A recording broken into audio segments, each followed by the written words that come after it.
伫即届东京奥运有一位跳水的金牌选手，伊是哪看比赛哪车碰生，即摆情形也出现伫家己的德家。社区的时代平常时拢是伫咧做田做事，毋过因最近也开始学车碰生啊。有阿嬷阿公也讲，这车碰生有影是真趣味。社区的阿姨甲大姊一人一句做伙讨论这编辑作品倒一面是正面。家己馆文化基金会配合在地艺术家推广编辑课程。希望偏向社区的生活中，会当加添更较侪美感。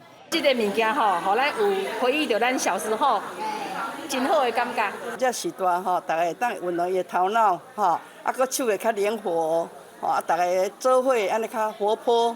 老师一步一步教大家做伙创作一幅作品。社区的时代嘛，为就开始镜头仔的练习，连到即摆会当用碰洗车，甚至搁有80外岁的人讲，田内底石头无用线，嘛要赶来上课。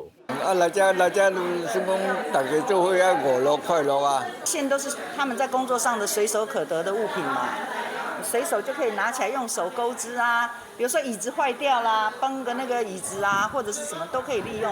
家己馆文化基金会表示，山区的时代大部分拢咧无闲做事，因为少年人拢无伫遮，所以社区嘛较欠一寡新的刺激，透过较好入手的技术课程，替时代增加生活的趣味，嘛，互艺术的美感会当伫偏乡拖开。